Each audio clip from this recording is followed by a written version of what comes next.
My name is Amelia, and I never imagined that one morning at an airport would decide the fate of an empire.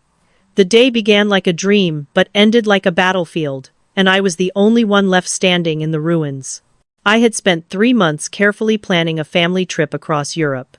Rome, Paris, Barcelona, 5-star hotels, private tours, and business class tickets for 5 people.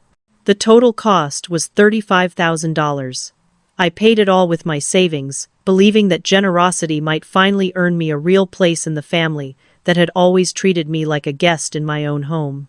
That morning, I woke up at 4 o'clock. My bag was packed, the passports were neatly organized, and I even carried an extra phone charger because my younger sister had asked me at midnight. I was exhausted, but also happier than I had been in years. For once, it felt like we were doing something together without arguments about money or silent walls of resentment. The ride to JFK Airport was filled with my hopes. I pictured us walking through the streets of Rome, laughing together, maybe taking a photo where I was finally in the frame instead of behind the camera. For once I wanted to feel like a daughter, a sister, not just the adopted outsider. At the check-in counter, I handed over all 5 passports and proudly said, "The Morrison family." I wanted to hear it out loud. I wanted to believe it. My heart was racing with excitement when Sarah, my sister, pulled me aside. Her expression was too calm, almost rehearsed. "Amelia," she whispered with fake concern, "there's been a mistake with your ticket." The air seemed to leave my lungs. I had booked everything myself, triple-checked every detail. "What do you mean?" I asked, confused. She showed me her phone, scrolling through screens of fake panic. "I must have cancelled your ticket by accident when I was picking meals. I am so sorry." Behind us, the check-in agent confirmed the nightmare. There was no ticket for me. The flight was full. The next seat to Rome would not be available until Thursday, 4 days later. My mother appeared with her designer bag, her face filled with theatrical surprise. "Oh dear," she said, but her sympathy sounded hollow. "Can't we just buy another ticket?" I asked desperately. The agent shook her head. The flight had been sold out for weeks. Sarah grabbed my arm too tightly. "You understand, right? We cannot all miss the flight. The hotels are prepaid, the tours are booked. You can join us later." In that moment, standing under the bright airport lights, I felt 8 years old again. The same loneliness from the foster care office returned to me. They wanted me to accept it. They wanted me to smile and let them leave me behind. I heard myself say the words that sealed my freedom. "Go, don't miss your flight." They walked away without a glance back. Their laughter echoed in the terminal while I stood still, invisible. The trip I paid for became their celebration of leaving me out once again. The ride home was silent except for the buzzing of my phone. Photos filled the family chat, champagne glasses, business class seats, jokes about extra legroom. Not a single message asked if I was okay. My $35,000 had bought me nothing more than confirmation of what I had always known. I was never truly part of them. That moment at JFK was not just about a forgotten ticket. It was about 15 years of being reminded that I was an outsider, a charity case, a wallet with a smile. What they did not realize was that leaving me behind that morning would give me the courage to stop begging for their approval. They thought they had taught me my place. Instead, they handed me the first card in a game they would never win. I remember staring at the photos they sent from the departure gate, my heart aching in silence. They were sipping champagne while I sat in the back of an Uber, the city flashing by like a blur. That was the moment I realized something important. If I wanted to survive, I had to stop waiting for them to choose me. Before I take you deeper into what happened next, let me pause and reach out to you, the person listening right now. If you have ever felt like the outsider in your own family, if you know the sting of being forgotten or left behind, I want you to stay with me. And if stories about dignity rising above entitlement resonate with you, then please take a second to subscribe and tell me in the comments where you are watching from. I love seeing how far these stories travel, and your words remind me that I am not alone. That morning, after they disappeared into the crowd of passengers, I walked back through the terminal like a ghost. I had been the one to arrange every single detail. I had booked the hotels, organized the private tours, and paid for 5 business class tickets. All of that planning, all of that money, and yet they treated me as though I had simply been an accidental guest. It was not the first time they had erased me. Looking back, the signs were everywhere. At Thanksgiving the previous year, I had taken the group photo but was not included in it. At Sarah's college graduation, I had been introduced as a family friend who has been very generous to us. Even when my grandmother passed away, the obituary listed every grandchild except me. I had lived under their roof since I was 8 years old, yet I had never been considered one of them. Still, I had kept giving. I paid the mortgage when my father's business nearly collapsed. I covered Sarah's $80,000 student loans without a word. I bought my mother a new Mercedes SUV after her accident, disguising it as a lease so she would not feel ashamed. My salary as CFO at Hartman Financial made it possible, but I never kept score. I thought family was not supposed to keep receipts. But receipts have a way of keeping themselves. That night, alone in my apartment, I scrolled through old memories. Every holiday, every family dinner, every event had the same pattern. I was present but invisible. I realized something chilling. They had trained me to believe my worth was only financial. Love was never offered freely. It was traded for dollars, and I had been paying the price without even noticing. The silence in my apartment was crushing. I had paid $35,000 to escape my loneliness, and instead, I was drowning in it. Yet within that emptiness, a spark flickered. What if this betrayal was not the end but the beginning? What if I stopped using money as a way to buy belonging and instead used my skills to claim something bigger than their approval? As I sat there, my mind shifted from grief to clarity. I remembered the files I still had access to, the projects they thought I had long forgotten. My family believed I was too desperate to ever walk away. They had no idea that their cruelty at JFK had forced me to finally see the truth. That night I promised myself one thing. I would never again beg them to see me. I would never again fund my own rejection. They had shown me my place, but soon, I would show them theirs. When I was a child, I used to think being adopted meant I had been chosen. That idea kept me warm on nights when the silence in the Morrison house felt colder than winter air. But over time, I learned the truth. I had not been chosen. I had been purchased, not with love, but with the quiet expectation that I would pay them back forever. By the time I turned 18, I had already taken on responsibilities no teenager should carry. My adoptive father's construction business was drowning in debt, and my mother paced the house like a ghost, muttering about foreclosure. I still remember the night I overheard their whispers. "We might lose the house, Patricia," my father said, his voice low and cracked. "Unless a miracle shows up." That miracle was me. At 21, I signed the first check that kept the family afloat, $200,000 to erase their mortgage. They never celebrated my sacrifice. They acted as though the money had come from the sky, not from the hours I worked while studying for my MBA. When neighbors asked how they had managed to recover so quickly, my mother smiled and said, "Robert got a lucky break in business." But Robert had not found luck. I had given it to him. Later, when Sarah's student loans reached $80,000, it was my turn again. She called me crying, her voice trembling with panic. "Please, Amelia, I cannot start my career with this debt. You are the smart one, the successful one. You will figure it out." I paid it without hesitation, and she rewarded me by introducing me to her friends as the generous family friend. Family friend, not sister, not even cousin. The pattern grew heavier each year. When my mother's accident destroyed her car, she asked me for help. I walked into a dealership and bought her a Mercedes SUV, then pretended it was a leasing deal so her pride would not be bruised.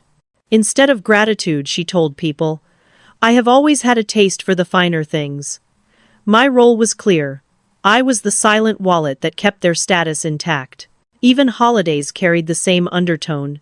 Christmas gifts were not tokens of affection, they were invoices disguised in wrapping paper. "Sarah has been eyeing this necklace," my mother hinted one December. "She will be so happy if you surprise her." And I did. Again and again. My love was measured in receipts, not hugs. I tried to convince myself it did not matter. I had a prestigious job, a salary that could cover their endless requests. I told myself family was worth every dollar. But inside, a quiet voice asked a dangerous question. If I stopped paying, would they still keep me? The answer was clear every time my name was missing from the family newsletter, every time I was cropped out of photos, every time my accomplishments were dismissed. When I became the youngest CFO in Hartman Financial's history, my mother's only response was, "That is nice, dear. Could you also cover Sarah's car insurance this year?" Looking back, I see how blind I was. I thought my generosity would eventually buy me belonging. I thought paying their debts would erase the label of outsider.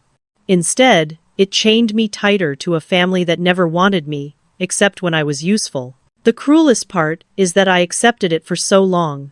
I smiled at birthdays where no one remembered mine. I clapped at Sarah's graduation when she refused to call me her sister. I wore designer dresses at family parties where I was introduced as Amelia, the helper. I was not a daughter. I was not a sister. I was an ATM with a heartbeat. For years, I lived in that role, because I believed love could be earned if I gave enough. But the truth finally broke through at JFK Airport. Watching them walk away without a backward glance revealed what I had refused to see.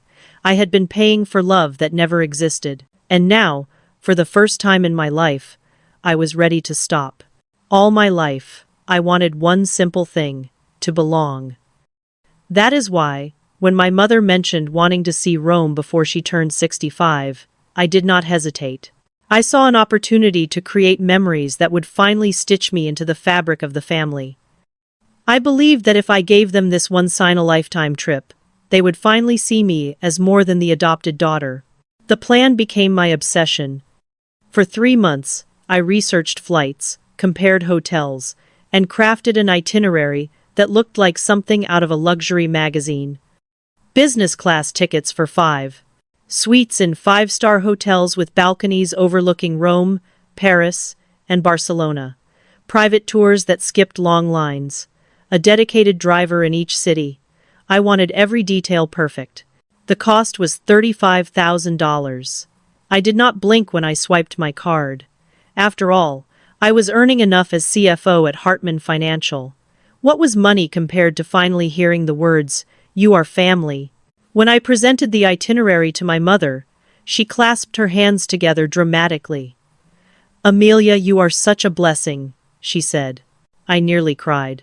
That single sentence felt like sunlight breaking through clouds I had been standing under for 15 years. For the first time, I thought maybe, just maybe, they were letting me in. I imagined us in Rome, my mother smiling as we stood together at the Colosseum. I pictured Sarah and me shopping in Paris, laughing like sisters do. I even dreamed of long dinners where my contributions to the family would be acknowledged at last. My heart craved it more than anything. The night before the flight, I stayed awake until midnight, double-checking everyone's documents. Sarah texted me asking for an extra charger, and I packed it without complaint. That was always my role, anticipating needs, filling gaps. But this time I told myself, it was worth it. This time, they would notice. At 4 in the morning, I brewed coffee and looked at the neatly stacked passports. For the first time in years, I felt happiness so pure, it scared me. I wanted the trip to be more than a vacation. I wanted it to be proof that I belonged, proof that love was not out of reach. When I arrived at JFK, I carried not just luggage but hope. I handed over the passports at the counter, smiling so wide it hurt my face. "The Morrison family," I said proudly. That phrase, "the Morrison family," was the one I had rehearsed in my head for years, desperate to say it and mean it. Sarah's expression when she pulled me aside should have warned me, but I was blinded by hope. I thought her words, "There is a problem with your ticket," were a misunderstanding that would quickly be resolved. I thought my family would defend me, insist we solve the issue together. Instead, they left me. They boarded the plane, laughing, sipping champagne, and sending selfies to the group chat while I rode home alone. What hurts the most is not the $35,000, it is that I believed, deep in my bones, that money could finally buy me the thing I wanted, a place at their table. But you cannot buy love. You cannot purchase belonging. All I had done was prove that I was willing to bankrupt myself for scraps of affection. That is the bitter truth I carried back to my empty apartment.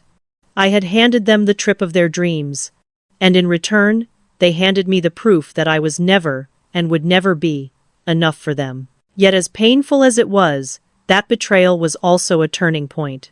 Because when you lose the illusion, you finally see reality clearly. And reality was this. I had been trying to buy something that could only ever be freely given. The ride home from JFK was the longest 40 minutes of my life. I stared out the window, the city moving past in a blur of neon lights and gray concrete. My phone buzzed non-stop with updates from the family group chat. Champagne glasses clinked in their photos. Sarah joked about having extra leg room now, and my mother bragged about the comfort of her business class seat. Not one of them asked if I was okay. That was when everything inside me began to shift. For years I had ignored the signs. I convinced myself that small slights were just misunderstandings. But now, with their laughter echoing through the screen of my phone, I saw the truth I had been too afraid to admit. I was never part of them. I remembered other moments that should have told me long ago. Thanksgiving last year, there were 12 people in the photo my mother posted on Facebook. I had taken the picture, of course, which is why I was not in it. Sarah's graduation, she introduced me to her friends as a family friend who has been very generous to us. When Grandma passed away, the obituary listed all the grandchildren, except me. I was invisible when it mattered. And yet, I had spent years paying to be noticed. $200,000 for the house, $80,000 for Sarah's loans, $50,000 for a new car for my mother, $35,000 for a vacation they left me out of. My entire adult life had been a transaction. They had conditioned me to believe my worth could only be measured in dollars. Sitting in that Uber, I felt something break. But in the cracks, light began to pour in. Because sometimes it takes the sharpest betrayal to wake you up. I ask you, listening now, have you ever been left out by the very people you sacrificed everything for? Have you ever realized, too late, that your love was treated like a currency, not a gift? If you have, tell me in the comments below. I want to hear your story. Maybe sharing it here will be the first step in reclaiming your worth. That night in my apartment, the silence was deafening. I walked through rooms filled with expensive furniture I had chosen, walls decorated with family portraits where I stood slightly out of frame. I sat at my desk and stared at my Wharton MBA certificate, the one my mother had dismissed with a wave. "That's nice, dear," she had said when I became the youngest CFO in Hartman financial history. Then she asked if I could cover Sarah's car insurance. It all came back to me in waves. Every sacrifice, every dismissal, every time I swallowed the hurt and told myself to be patient. But patience had bought me nothing. As midnight approached, I pulled up the files on my laptop.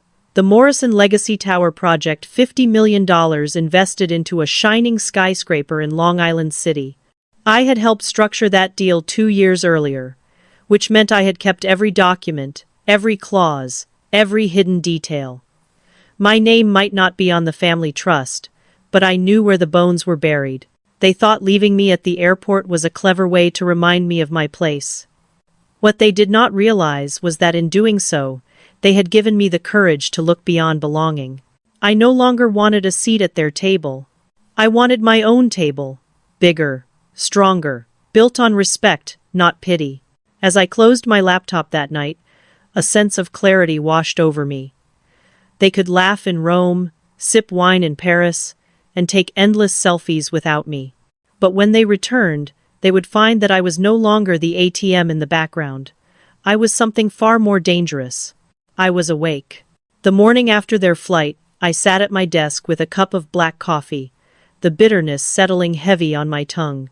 My laptop glowed in the dim light of my apartment, and on the screen were files I had not opened in almost 2 years.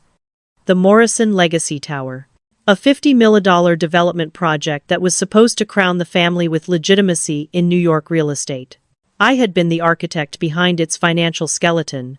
While my mother and sister smiled for investors and claimed credit, I was the one who structured the capital, negotiated the terms, and ensured every document passed regulatory standards. I knew the contracts better than anyone, because I had written half of them myself. Scrolling through the spreadsheets, I felt a familiar fire awaken in me. They thought I was the wallet with a smile, the charity case who would always pay without asking questions. What they never realized was that I had quietly positioned myself as the only person who understood the gears turning behind their empire. The deeper I read, the clearer it became. The entire structure was fragile. They had over-leveraged the loans, gambling on the assumption that future buyers would pour in before the debt matured. A single investor pulling out would cause a chain reaction, collapsing everything they had built. I had warned them once, in passing, but my mother had brushed me off with her usual arrogance. "You worry too much, Amelia. Leave the vision to us." But vision without numbers is just fantasy. I leaned back in my chair, staring at the ceiling. For years, I had used my skills to protect them, to shield them from disaster. Now, for the first time, I considered using that same knowledge to free myself from them. It felt dangerous. It felt liberating. By noon, I had a dozen documents spread across my desk. I highlighted clauses, cross-referenced emails, and scribbled notes in the margins. Every page whispered the same truth. The Morrison family was standing on a cliff, and they had no idea the ground beneath them was already crumbling. That afternoon, I opened my email and saw a name I had not expected. Marcus Wellington, CEO of Sterling International Holdings. A man whispered about in every financial circle in Manhattan. He controlled half of the city's commercial properties, and his empire had been built not just on money, but on ruthlessness and strategy. "Miss Morrison," his email began, "I believe we met briefly at the Hartman conference last year. I hear you were the one who structured the Morrison Legacy Tower deal. Brilliant work. Would you be available for coffee this week?" I froze, rereading the words 3 times. Marcus Wellington remembered me. Not Patricia. Not Sarah. Me. My hands trembled as I typed back, "Yes, I am available anytime." When I closed my laptop, I felt something I had not felt in years: validation. Someone powerful had recognized my talent, not my wallet. But more than that, I sensed the outline of a new path forming. If Marcus had heard whispers about trouble inside the Morrison project, then others would too. The cracks I had found were not secrets for long. My family was heading straight for disaster, and Marcus Wellington was not the type of man who watched empires collapse without making a move. As I stood at the window of my apartment, looking out at the Manhattan skyline, I realized the truth. I had spent my entire life trying to earn a seat at their table. But perhaps it was time to build my own table. A bigger one they would never be invited to. The files on my desk were not just numbers. They were weapons. And for the first time, I was ready to use them. The following afternoon, I walked into the St. Regis Hotel lobby, my pulse hammering like a drum. The chandeliers glittered above me, catching on every polished marble surface, but my eyes were fixed on one figure. Marcus Wellington. He was exactly as I remembered: tall, commanding, the kind of presence that made a room bend toward him without a word. He rose when I approached, extending his hand with a smile that was both warm and calculating. "Amelia, thank you for meeting me." We sat across from each other, coffee cups steaming between us. He wasted no time. "I will be direct," he said, sliding a leather folder across the table. "Your family is about to lose everything." I opened it with shaking fingers. Inside were financial records, emails, and signatures I recognized too well. My sister Sarah's, vendor payments to companies that did not exist, forged authorizations, $2 million quietly siphoned from the Morrison Legacy Tower. I felt the blood drain from my face. She has been stealing from her own project? My voice was barely a whisper. Marcus nodded. At first it was small, easy to hide. But she has grown bold, too bold. The primary investor found out yesterday. They plan to withdraw next week. Without them, the entire financing collapses. I thought of the family laughing in Rome while I sat abandoned. All the money I had poured into their lives, all the sacrifices. And this embezzlement, fraud, betrayal stacked on betrayal. Marcus leaned forward. I am offering you a choice. You can step aside and let the Morrisons crash and burn alone, or you can join me. Sterling International will cover the gap legally, acquire the project cleanly, and in exchange you will walk away with 30% equity in my company.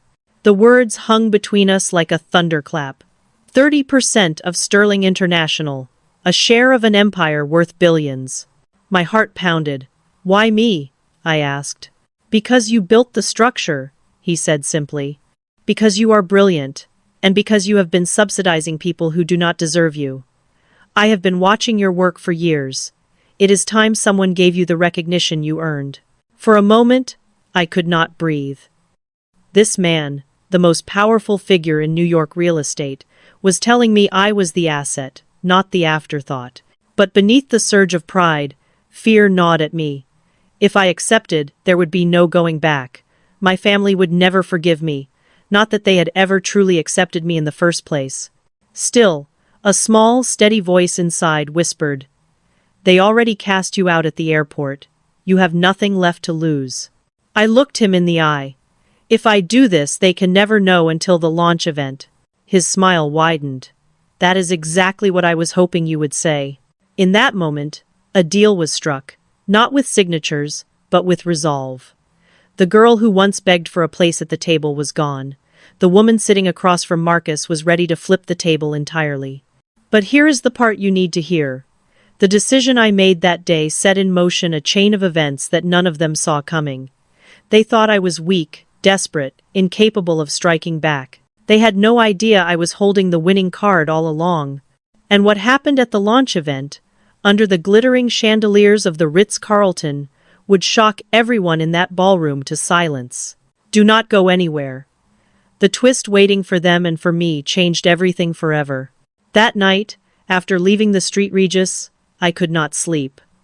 I paced my apartment like a caged animal, my thoughts running faster than my heartbeat. Marcus had handed me a door I never thought would open. 30% of Sterling International. A chance to step out from the shadows and finally be recognized, not as a wallet, not as a guest in my own family, but as a strategist, a leader, a woman who had built her own place in the world. I thought about the numbers. $5 million of my personal money had already gone into the Morrison Legacy Tower. If the scandal broke and the investor pulled out, that money would evaporate overnight. It would be gone forever while Sarah continued to sip champagne, pretending her fraud was simply business. But if I signed with Marcus, I would not only protect my investment, I would multiply it beyond imagination. The decision should have been easy. Yet, part of me still hesitated. Old habits die hard. For 15 years I had trained myself to believe that if I gave enough, they would love me. Somewhere deep inside, I still craved a scrap of belonging. The child in me wanted to believe the family would apologize, that they would realize what they had done and beg me back. But then I remembered the airport, Sarah's fake concern, Patricia's hollow sympathy, the way they laughed as they walked away. They had already given me their answer. I opened my laptop and stared at the contracts Marcus had sent. His lawyers moved quickly. Every clause was clean, every signature line waiting for my name. One stroke of a pen and my life would change forever. I traced the edge of the document with my finger, my mind replaying Marcus's words. You have been subsidizing people who do not deserve you. That was the truth. They did not deserve me. I signed. At that moment, I felt something break free inside me. The chains I had carried for so long, chains of obligation, guilt, and desperate longing, fell away. For the first time, I was not spending money to earn love. I was investing in myself. The next evening, Sarah called me. Her voice was sharp, panicked. Amelia, did you talk to Marcus Wellington? I kept my tone calm, steady. Who? Do not play dumb, she hissed.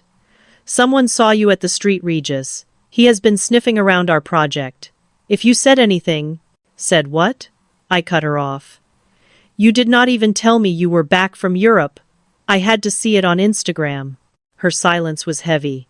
Then she snapped, "We need you at the launch event. Investors want to see family unity. You owe us that much." The audacity almost made me laugh. They had abandoned me without a backward glance, yet now they needed me to stand beside them, smiling for cameras. "I do not think so," I said quietly. Her voice cracked, rage spilling through. "You ungrateful," she caught herself, then spat. "You are not real family. You never were."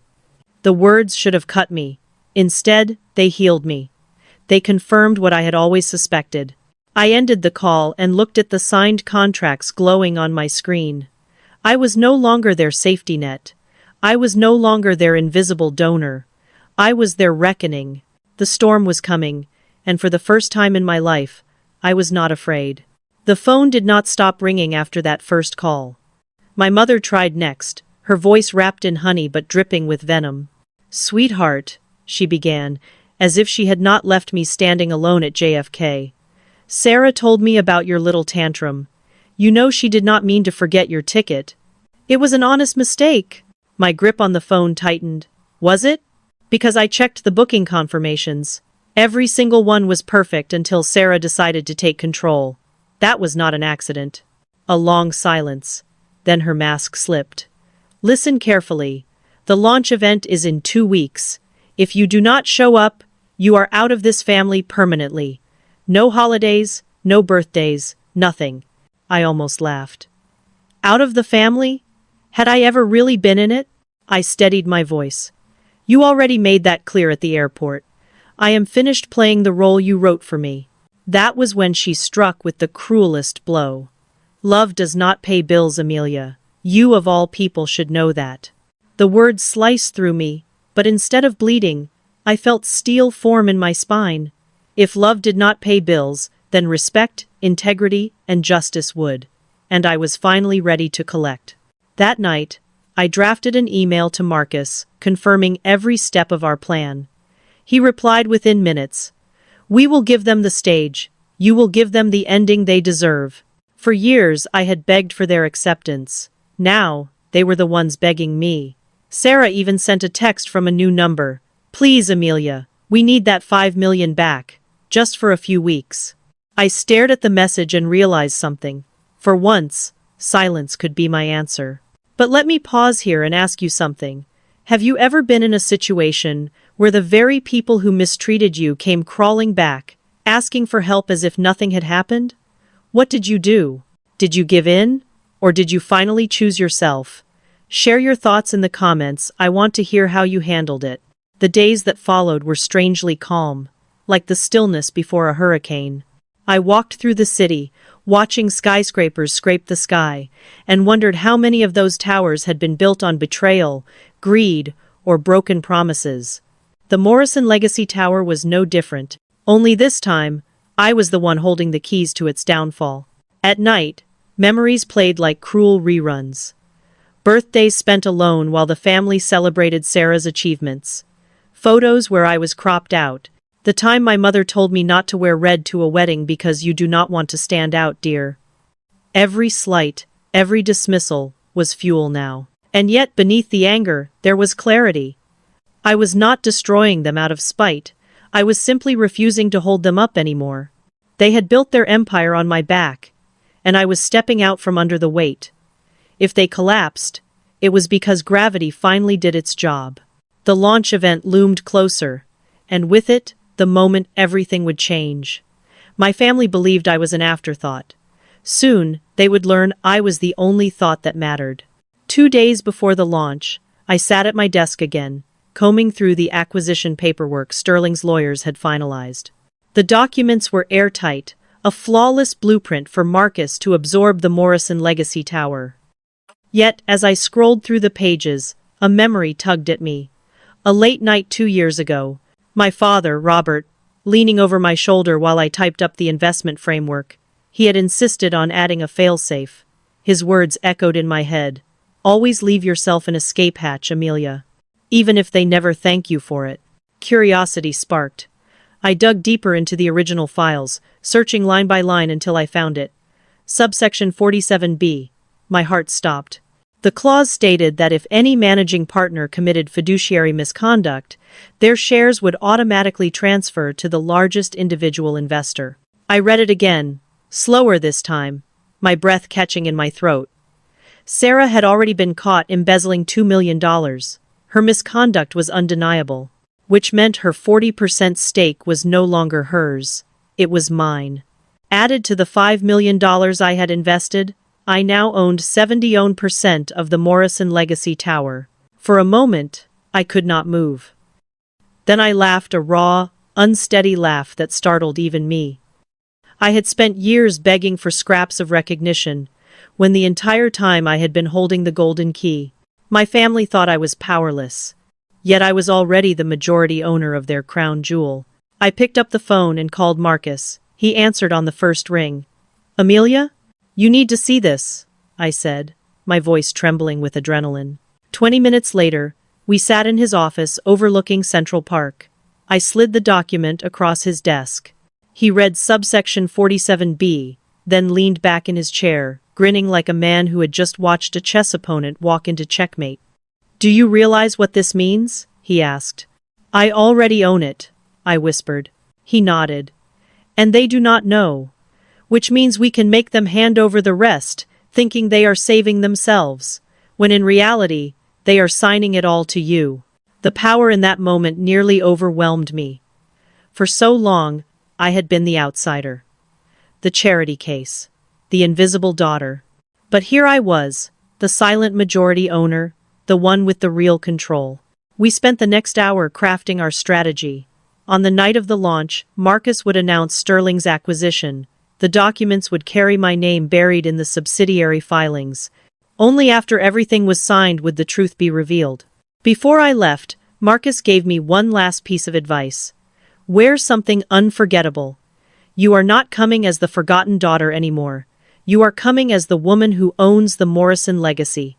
I thought of the black Valentino dress I had bought for Robert's funeral, the one my mother said was too much for family. I smiled.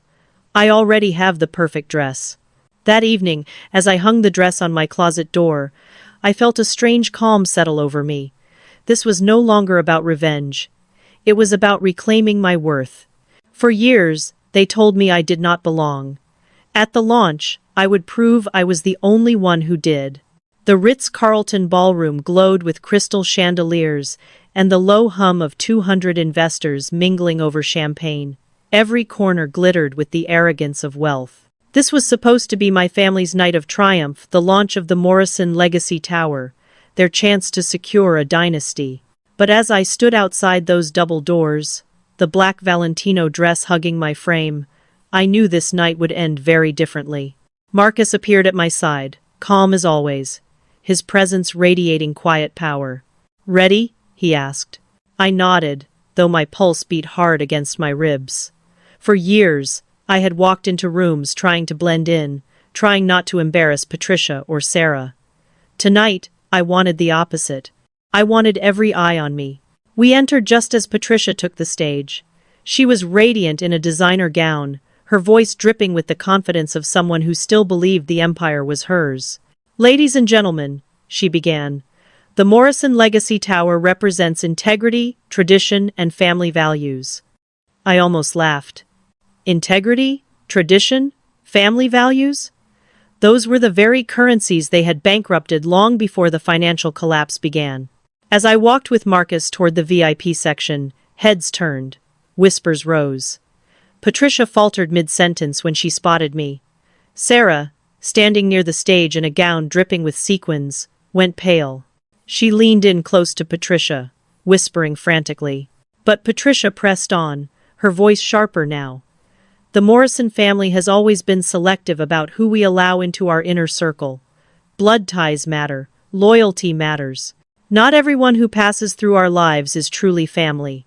Tonight, we celebrate with those who have earned their place." The crowd murmured approvingly, their eyes darting toward me. Some smirked, assuming I was just Marcus's guest, a charity case tagging along. They still did not know. Sarah seized the microphone. Her smile was brittle. "Before we continue, I must address something. There is a woman here tonight who does not belong. Amelia may use our name, but she is not a Morrison heir. She is not blood. She is not family. She is someone we raised out of charity, and now she is trying to insert herself where she does not belong. Gasps rippled across the ballroom. Security guards started moving toward me. Marcus rose smoothly, his voice carrying with ease.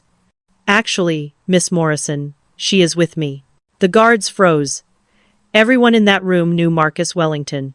His guest was untouchable. Patricia's voice cracked as she tried to recover.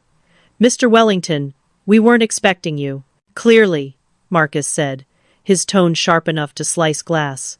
Though I am surprised, considering Sterling International is about to become very involved with your project. Sarah's mask shattered. What are you talking about? Marcus's gaze was cool. Perhaps you should ask your accountants about the 20 million gap in your funding, or about the 2 million in vendor payments to non-existent companies. The ballroom erupted. Investors shouted questions, phones were raised to record, and Patricia's face drained of color. Sarah snapped, her voice shrill. Julia, you vindictive. Miss Morrison, Marcus interrupted, his tone like ice. Amelia has not spoken a word tonight. Why would you assume she is involved? The trap snapped shut. In trying to shame me, Sarah had publicly admitted knowledge of the embezzlement. The guards hovered uncertainly as Patricia screamed for them to remove us, but they shook their heads. Ma'am, Mr. Wellington is a major shareholder in this hotel. We can't. Desperation clung to Sarah's voice. She is nobody, a charity case we took in. I rose slowly, my voice calm but cutting through the chaos. A charity case who paid off your mortgage, who covered your student loans, who invested $5 million in the project you were stealing from. The room went silent. I connected my phone to the ballroom's AV system, something I had arranged long ago, back when I believed this launch would be a family victory. The giant screens lit up with bank records, forged signatures, shell company documents. Every piece of Sarah's fraud glared down at the crowd.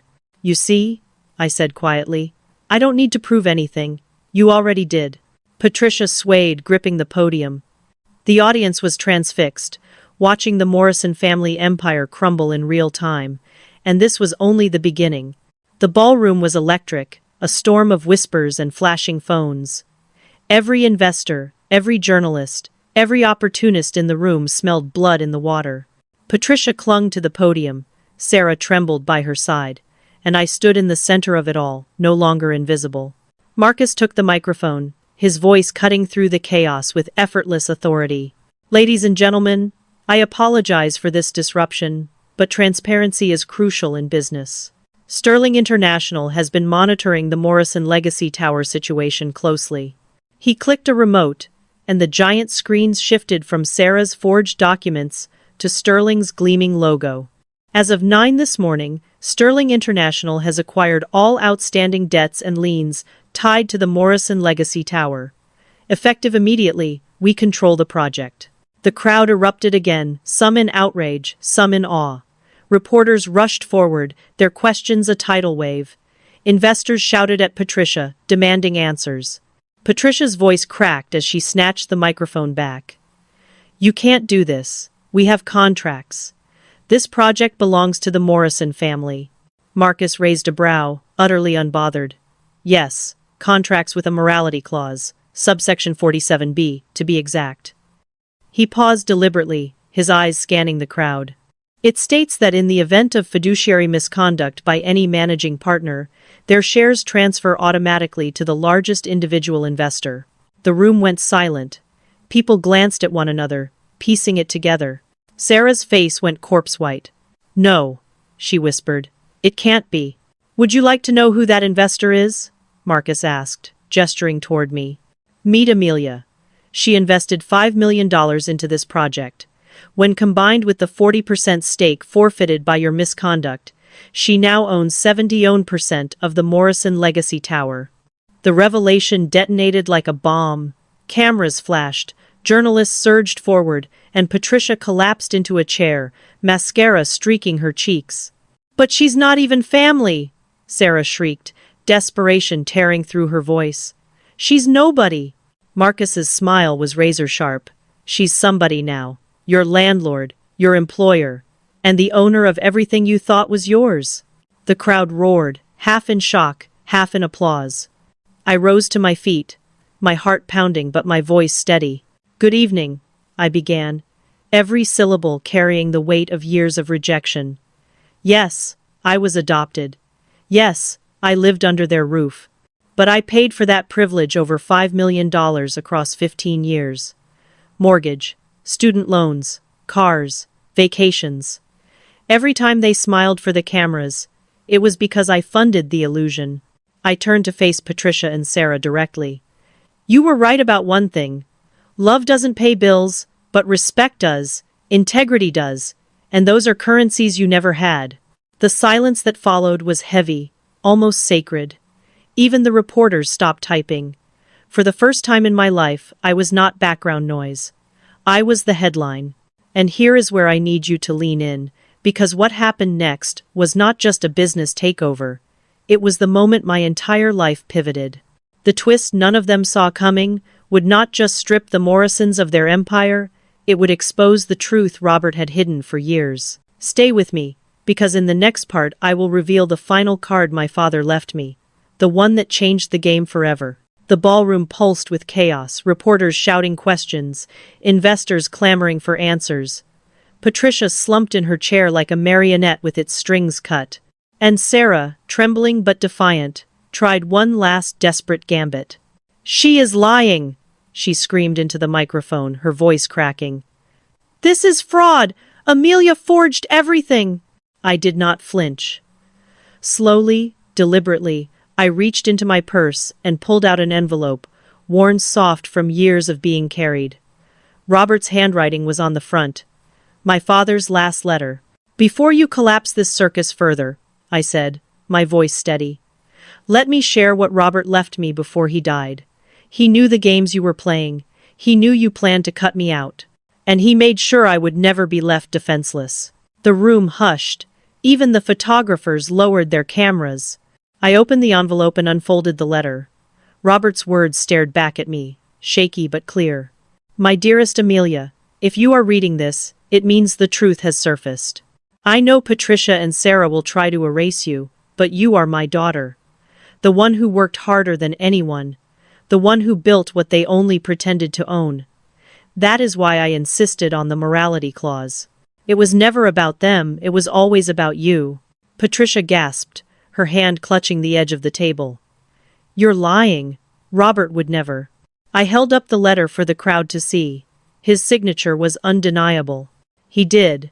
He protected me from you. From your greed. From your cruelty. You always thought I was the charity case, but in truth, you were the ones living off me." The weight of those words pressed down on Patricia until she staggered. Her perfect mask cracked, and the woman who had always walked with haughty confidence now looked small, almost pitiful. Sarah, on the other hand, exploded. "You manipulated him. You tricked him into writing that." "No," I said quietly. "He saw you clearly. He saw the fraud, the embezzlement, the lies, and he left me the final safeguard." At my signal, Marcus's team switched the screens again. This time, the documents were Robert's notes, his handwriting beside my clauses. Proof that he had helped craft subsection 47B himself. The reaction was instant. Investors who had once fawned over Patricia and Sarah turned away in disgust. Reporters shouted Robert's name, asking if he had always favored me. The Morrison legacy was dissolving right in front of them. Patricia finally stood, her voice breaking. "Please, Amelia, we are family. We can fix this. Don't destroy us." I looked her in the eyes, calm and resolute. "You destroyed yourselves the moment you decided I wasn't real family. Tonight, I'm simply giving the world the truth." Sarah lunged toward me then, her desperation spilling over. "What do you want? Money? An apology?" "Fine, you win, but you can't erase us. We are the Morrisons." I stepped closer to the microphone. "No, Sarah, you were the Morrisons. Tonight the Morrison name ceases to mean anything. The tower you tried to steal now bears a different name, Sterling Plaza, and I own it." The crowd roared, half in applause, half in disbelief. Patricia covered her face, Sarah screamed incoherently, and I stood there, calm in the storm, knowing Robert's final act of love had sealed their downfall. I closed the letter and slipped it back into my purse. It was not just paper, it was proof that someone had believed in me all along, that I had not been invisible. And for the first time, I realized the truth. I did not need their acceptance. I had already inherited something greater: Robert's faith, and my own power. The air inside the ballroom had turned heavy, like the seconds before a thunderstorm breaks. Patricia's mascara streaked her cheeks, Sarah's voice rose into shrill denials, and yet the outcome was already written. The screens above us glowed with Robert's signature, the contracts, the evidence of fraud. There was no path left for them but surrender. Marcus stepped forward, his presence commanding absolute silence. He carried a slim folder in one hand and motioned for his legal team to join him. "Ladies and gentlemen," he said, his voice deep and certain, "this evening has been dramatic, but business requires closure. These documents finalize the transfer of ownership. Once signed, Amelia is the sole authority over the Morrison Legacy Tower, now Sterling Plaza." A collective murmur swept the crowd.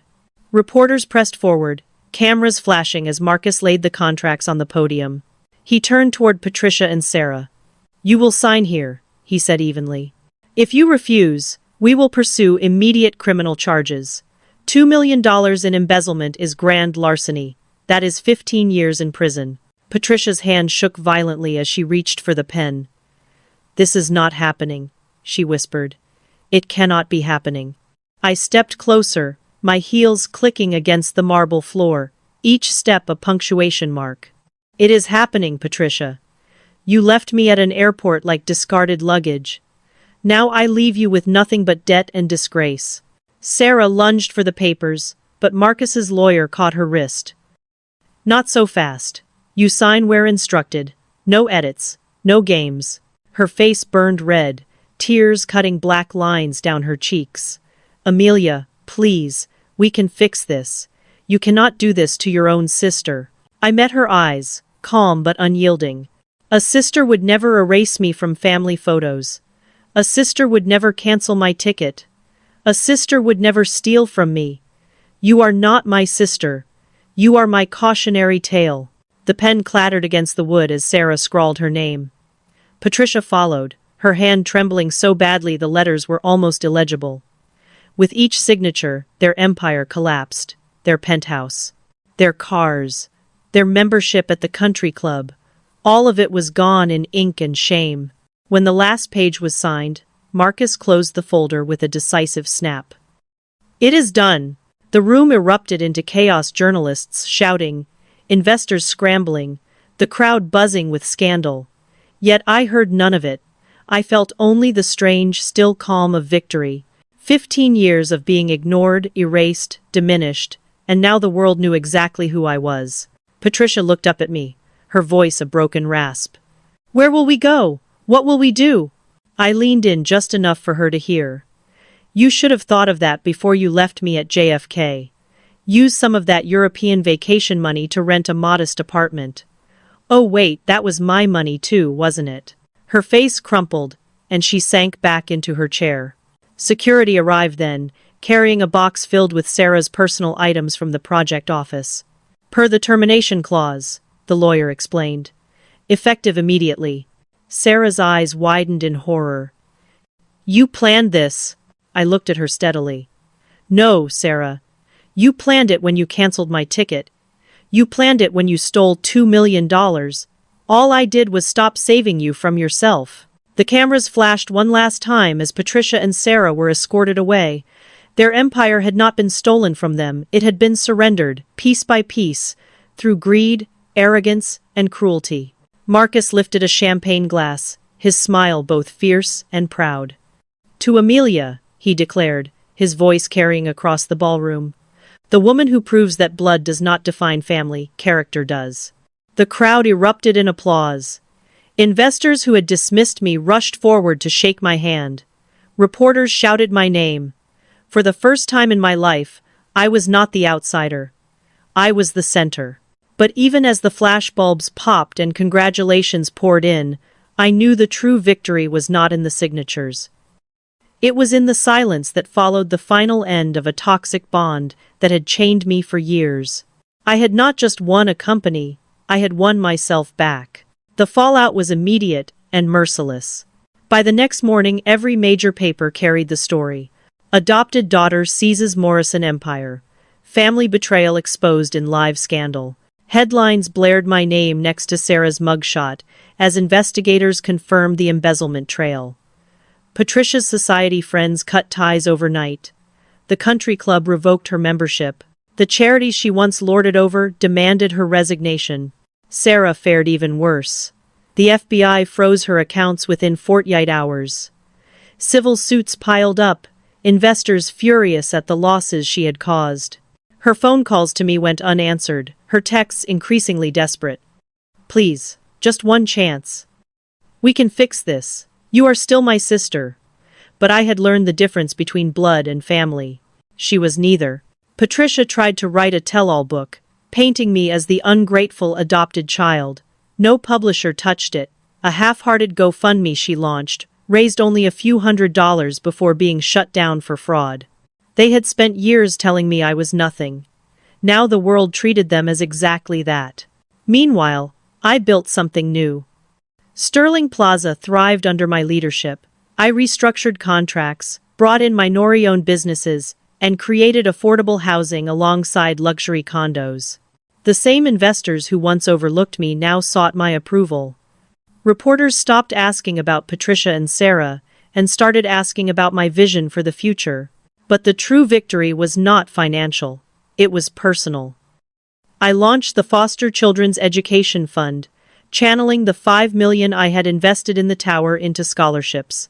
Within a year, dozens of children had received the opportunities I once wished for. I mentored young women who had aged out of foster care, helping them navigate college and careers. They called me family, real family, the kind chosen through love, not obligation. One evening, Marcus and I sat across from each other at the Four Seasons. He raised his glass. "Any regrets?" he asked, echoing the question he had posed the night of the launch. I smiled. "Only one. That I waited so long to see my own worth." He nodded, a rare softness in his eyes. Robert would be proud. And I believed him. For the first time, I felt my father's presence not as a ghost of what I lacked, but as a reminder of what I had always been, his daughter, the one he believed in when no one else did. Patricia and Sarah now live in a cramped apartment in Queens. Sarah works in a call center after serving her prison sentence. Patricia takes buses in the rain to visit her. Their European vacation photos, once splashed across Instagram, look like relics of a past life that no longer belongs to them. Sometimes I wonder if they had simply bought me that ticket, would I still be trapped, pouring money into a black hole of conditional affection? In a strange way, their cruelty was the greatest gift. It set me free. So if you are listening now, and you feel like the outsider in your own family, hear this. Your worth is not defined by their acceptance. Family is not about blood. It is about love, respect, and choice. If this story resonates with you, don't just carry it quietly. Like this video, subscribe for more stories of resilience, and share it with someone who needs to hear that choosing yourself isn't selfish, it's survival. And if you've ever had to cut ties with toxic relatives, tell me in the comments, how did you find the courage? Your story might be the spark that helps someone else step into their freedom. I walked out of that ballroom a different person, not an adopted daughter desperate to belong, but a woman who finally understood family is not given, it is chosen. And I chose myself. When the storm finally passed, I discovered a kind of peace I had never known. The headlines faded, the cameras turned to new scandals, and the frenzy of that night became just another story for the world to consume. But for me, the impact was permanent. I no longer lived in the shadow of the Morrison name. I no longer measured my value by how much I could give to people who never gave back. My mornings changed. Instead of waking to texts demanding money, I woke to emails from scholarship recipients sharing their dreams. Instead of scrolling through photos where I was cropped out, I now saw young women I mentored posting their first job offers, their college acceptances, their victories. It felt like watching seeds sprout in soil I had once thought barren. Sometimes I still walk past Sterling Plaza at night. The glass facade reflects the city lights, a monument to resilience more than revenge. I think of Robert then, of the letter he left me, of the faith he had in me when no one else did. His words echo softly. You were never the charity case, they were, and for once, I believe it. Patricia and Sarah remain where their choices led them. Queen's apartments, crowded buses, and jobs far below the grandeur they once flaunted. I no longer feel anger when I think of them. Only distance, the safe kind that keeps old wounds from reopening. Life is quieter now, but it is also fuller. I have built my own family from those who choose me freely. Friends who show up. Students who call me mentor. Partners who see my worth without demanding proof. That is the greatest wealth of all. If you are listening, wondering whether you have the strength to let go, remember this. Freedom does not come from waiting for them to change. It comes from choosing yourself. And when you do, the world opens wider than you ever imagined.